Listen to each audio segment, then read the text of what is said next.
Hello guys! Good morning! 7:30 na ngayon dito. Today nga po yung appointment ko sa namin, doktor. Pa-check ko to yung sa liig ko dito. Sana makapat niya din. Mayroong good taon dito. Kunting-kunting buko lang good siya. Pero kahit buti na lang ma-check para maano din tayo, mapanatag kung ano talaga yung dahilan bakit may kunting bukol dito ba. Baka kulani lang din, no? May wagang tubig pala, tsaka may lemon, guys. Harap.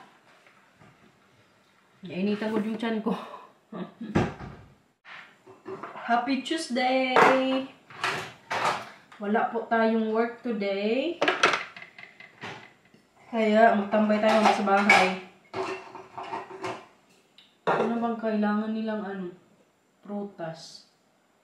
Kahapon, saging ata yung binigay ko. Ay, hindi, kamatis. Magsaging sila ngayong araw. Pasaging lang natin.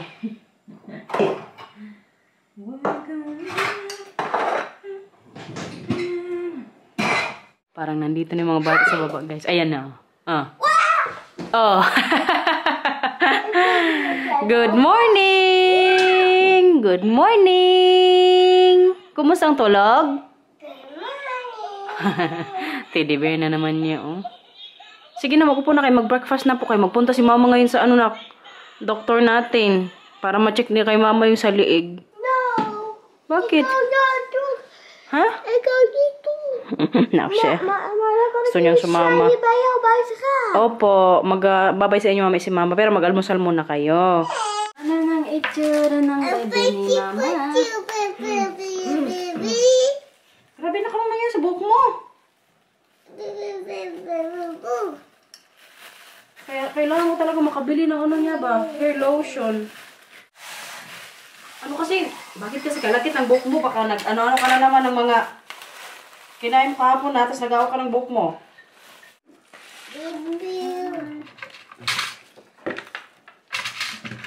Simplihan ko lang yung buhok mo ni Mila, guys. Kaya wala na kung anong oras mag-terentas.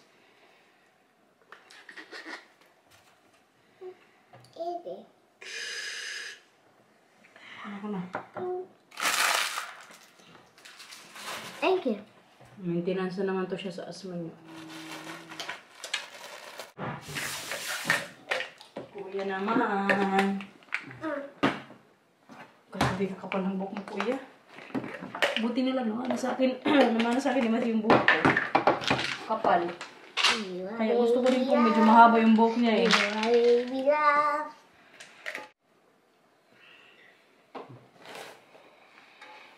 Okay na siguro to, no? Siya. Enjoy ka sa school, okay? Ja, zo vroeg? Yeah, I will go 8 a.m. Kunin ko na tong ko dito, guys. Mercedes. Ay, mag-alis na po tayo.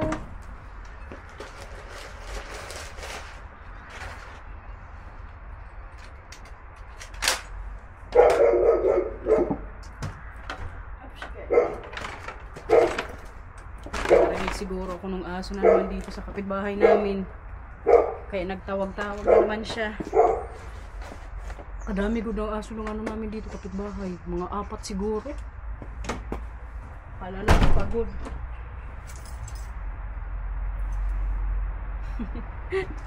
Si Mati tsaka Mila, ayun, tingnan niyo. Sa may bintana po.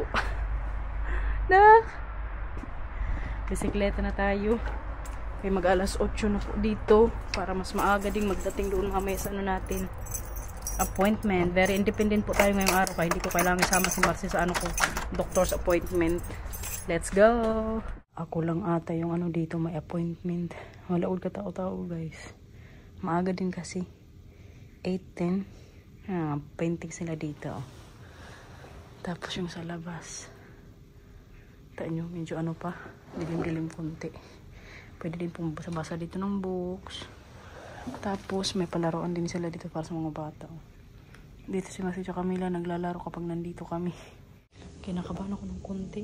Kinakapa ko ngayon dito eh. Parang nagtago ko siya. Saan na ba yun? Parang nawala good ngayon. Kulani nga lang siguro, no? A few moments later. Bahay na, guys! Ngayon pa lang po ako mag-almusal. Itlog na naman sa umaga. Update po sa check-up ko. Magpa-sked kami ng echo. Kaya para ma-make sure daw. Kasi nakapa niya din kanina eh. Pero sabi niya, hindi naman daw siya talagang parang malaki. Tsaka tinanong niya kung lumalaki ba. Sabi ko hindi. Pero hindi man mawala yung na yan, bukol. Sabi niya, parang man lang siya, kung baga mild na bukol, pero kaya para maka-make sure nga daw na hindi maging problema in the future, e-echo na lang daw. Sabi ko, mas, sorry, mas gusto ko yung ganyan. Kaya si Marcel, baka makareceive yan mamaya ng email. Magpa-sked po kami. Buti na lang talaga kaya pagdating sa mga ganyan dito, pag magpa-check up, cover po ng insurance. Kamahal pa naman siguro ang bayan ng ganyan, no? Dati din, alam nyo, sa merchant ko din po, parang pina-scan. Parang magsakit-sakit minsan bigla. Kaya ngayong naman taon, ang pa-check ko yung dito. Pero parang maglabas lang yung bukol niya, guys. Alam nyo, pag maganyan ako eh. Pag nakaganyan, ang sabi niya, parang relax lang. Kaya sabi niya kanina, hindi daw niya makapa. Pag ganyan ko, sabi ko, patry pa ka pa ng ganyan. So, kinapa sabi niya, ay, oo. Parang nasa daw siya, parang medyo sa may ugat. Kaya parang kinabahan din ako kanina, oy. Kaya sabi ko, sige, mas maganda na ganyan, i-echo na lang po. Sabi niya, the good thing is, hindi daw lumalaki. Buti na lang din, no? Pero kaya para maka-make sure din, sabihan ko si Marcel na mag-tawag kami na maka-avail ng schedule as soon as possible, kaya para hindi din ako masyadong mag-alala ba. Pero sa sarili ko lang, guys, feeling ko, lang siya dyan, parang kulani nga siguro. Pero kaya hindi din natin alam, no? Curious talaga ako pag na echo. Parang gusto kong mag-walking ngayon ba, pero kay kadami kong kailangan kayo dito sa bahay. Mag-vacuum, mag-mop, linis, magtupi ng mga nilabang ko din ng mga nakarang araw, kadami ko na nang tupiin. Kaya naisip ko, mag-walking or mag-gym. Tingnan na lang natin mamaya, no? Baka mag-karaoke muna ako. Hindi kasi ginagawa ko sa umaga eh, pag day off ko, Tuesday. Ngayon baka si Matthew at Camila natin na ni Marcel. Mag-karaoke niya lang ulit sa bahay. Tapos sa labas. Wala pa pala dito si Marcel, may dating. O parating na yun, ay, andyan lang. Kita ko na yung sasakyan. Update ko sa check-up. Kabilis lang kanina doon. Mga lang ako doon kanina, mga 5 minutes lang kami nag-usap. Kasi pinapa niya din kaagad eh. Tsaka sinabi ko din kasi na, 6 months na to na nandito lang pero hindi mawala-wala nga. Maganda ang doktor namin kanina eh. Parang din talaga siya, helpful.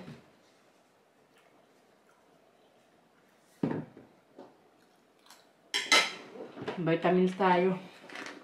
Ito pala yung multivitamins ko, guys. Centrum. Maglabas siguro ako mamaya, guys. Tanggalin ko muna itong mga nahugasan kagabi. Kaya para mamaya pag uwi ko, mag-vacuum na lang siguro. Paganda kasi ng weather. Pero chinik ko din kasi ngayon sa radar.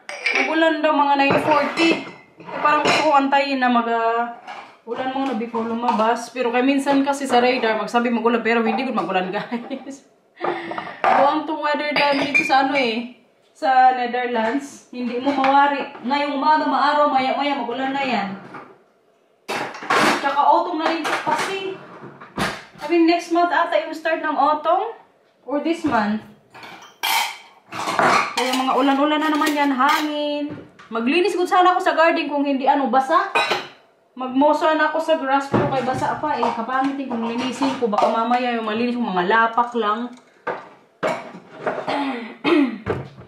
Kaya mag-walk ko lang siguro mamaya. Tapos pag uwi ko, mag-vacuum, mag-mop. Tsaka mamayang hapon na lang siguro magtupi din. Kaya pahinga din pag may time. Close your eyes, give me your hand, darling. Parang gusto ko nga din mag-karaoke ngayon eh. Kaso kay kahapon, nag-karaoke na po ako. Medyo masakit pa yung lalamunan.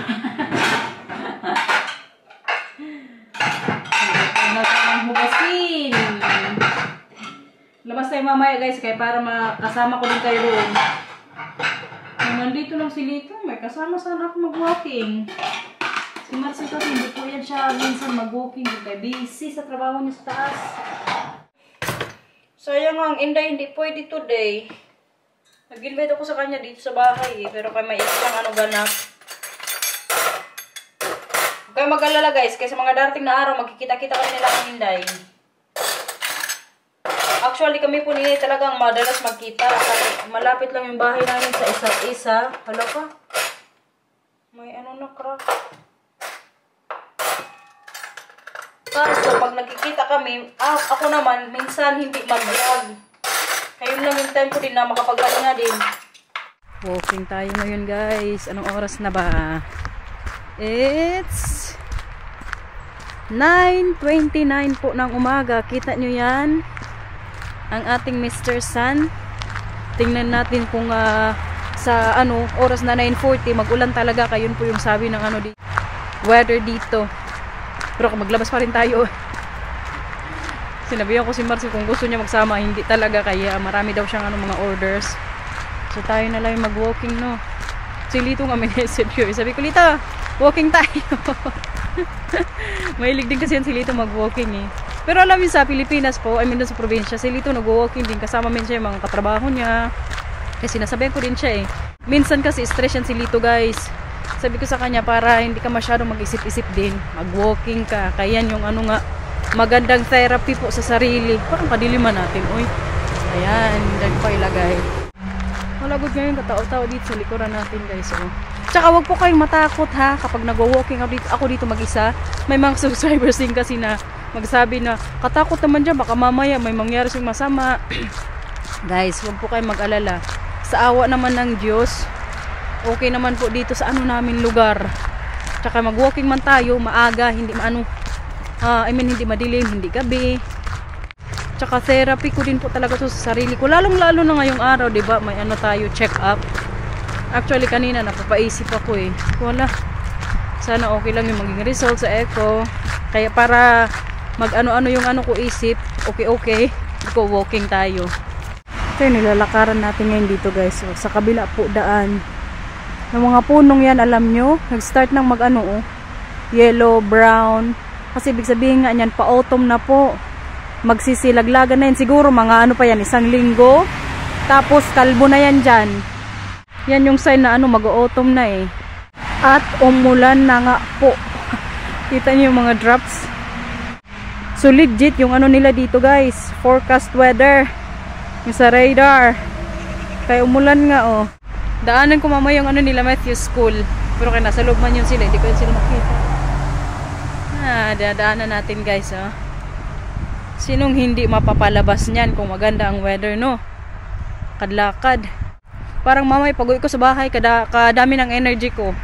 Kaya naka-schedule na naman or naka-set na po yung mga gagawin ko. Kaya magandang simula ngayong araw, walking.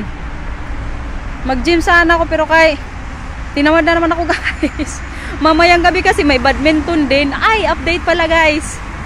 Speaking of badminton, kagabi di ba naglaro ako? Nanalo po kami.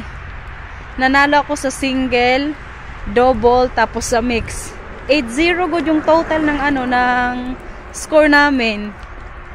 So magandang simula yun sa namin competition nga. Next month ata yung sunod. October to. Maglaro na naman kami pero parang sa ibang city din yun. Kaya kagabi very happy kami ba ng mga ka-team ko kay 8-0 nga.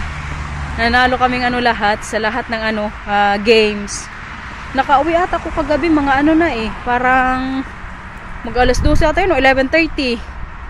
Hinatid lang po ako ng ka-team. Tapos mamayang gabi maglaro na naman. Kaya hindi ako nagpunta sa gym eh.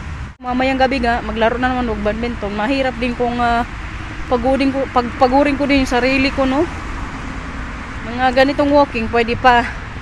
Sabi ko sa inyo eh, mas gusto ko lagi na lagi akong may ginagawa.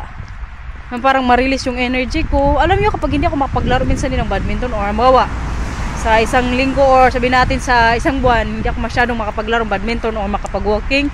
Bigat po sa pakiramdam. Tuwing gano'n yung nararamdaman ko minsan na iba, hindi ako makapaglaro. Parang lagi ako aburido. Sa laro po kasi, nalalabas ko dun yung energy, yung stress sa buhay. Kaya mamaya doon din natin ilabas yung energy natin. Dito tayo ngayon magpasok, guys.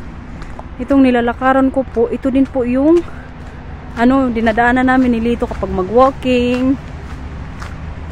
Kita nyo nga paano dito, puno-puno. Pag magbalik tayo dito sa mga darat na naban, mga kalbo na po.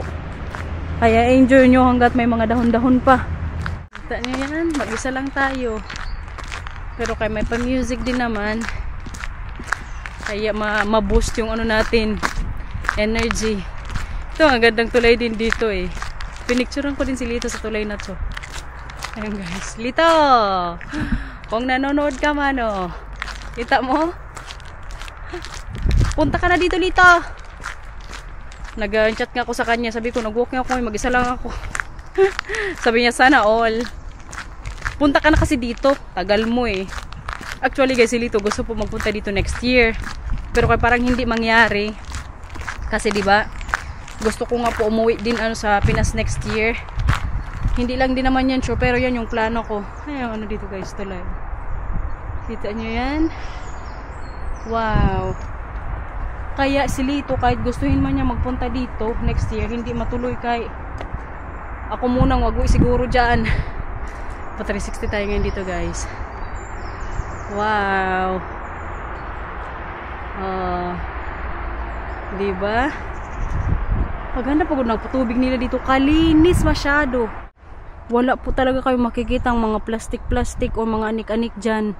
Kasi may truck din po yan sila. Hindi ba siguro truck ang tawag no? Pero yung panglinis dyan, parang din siya, bangka-bangka or basta panglinis sa tubig. Manguha po yan ng mga kahoy-kahoy na nalaglag.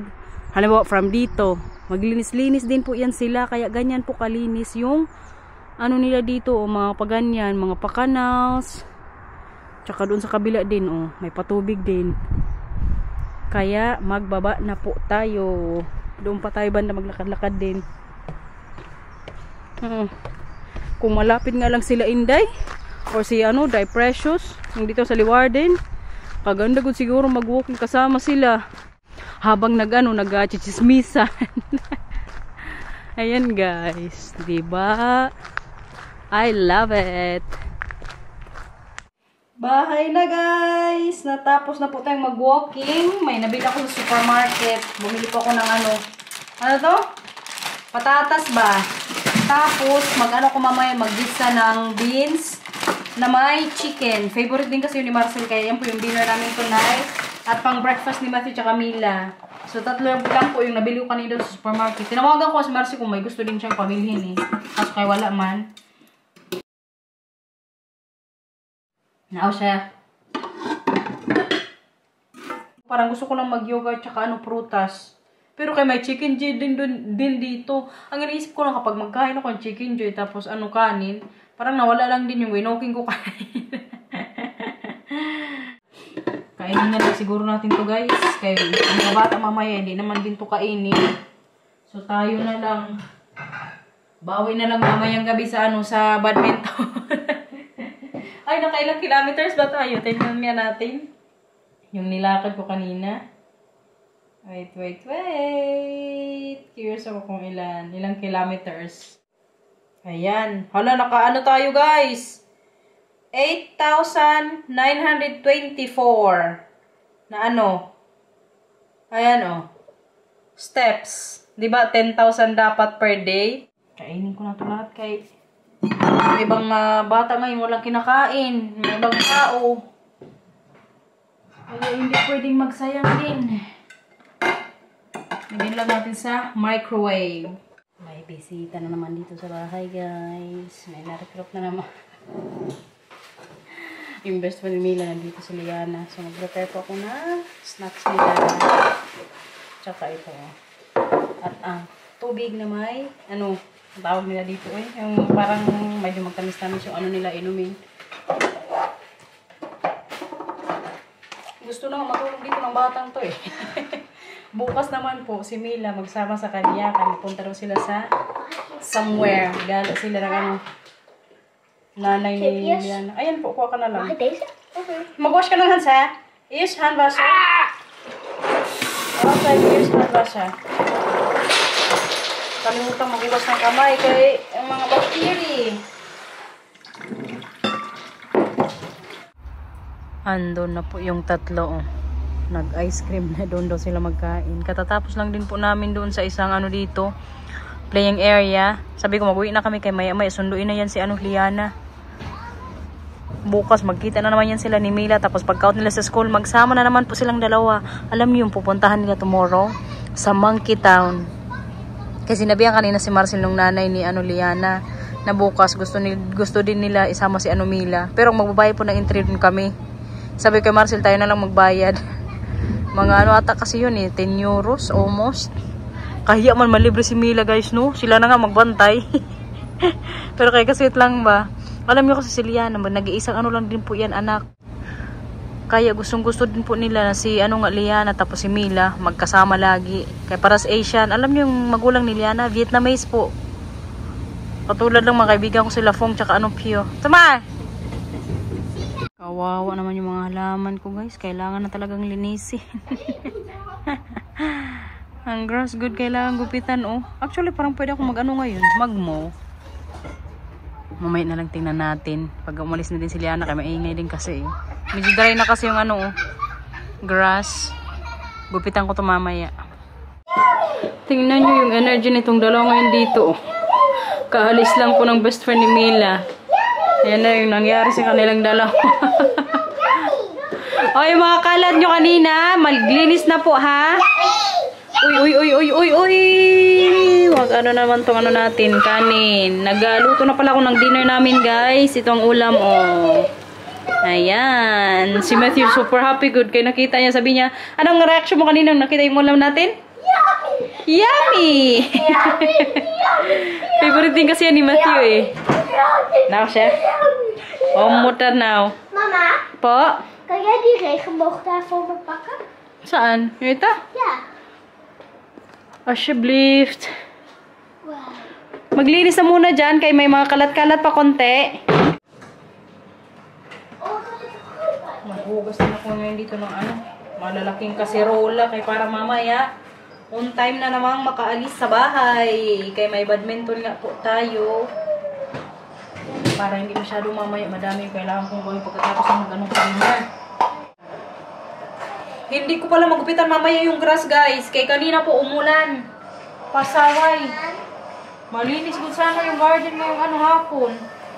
Before ako mamaya laro. Wala kay ang panahon po talaga dito sa Netherlands hindi natin mawari. Kung maaraw nga, maya-maya niyan magulan na. Sige na, kain na. Si Matthew gustong magpa-video dito. Magkain daw siya ng gulay guys. Oh. Favorite din kasi nila nga itong gulay na to. Di ba kuya? May chicken. Wala namang diet today. Anya pizza. Oh, chef. Ano yan? Busog na? Nee. Pero kailangan na naman kitang gupitan na. Kasi mama, als je zegt bossen, dan wil ik nog lobby. Hindi. Sabi ko pag ubos yan, bigyan kita. Mag ik de voorkant? Oh, lekker. Weet je wat je Naalala nyo guys, yung pinakita ko sa inyo kanina na okay na nga yun kuya?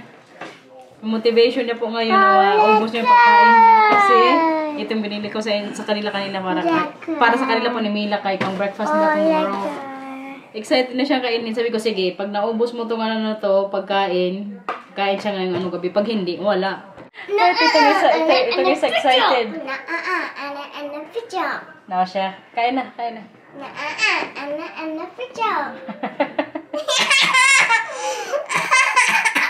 Oh no, sige.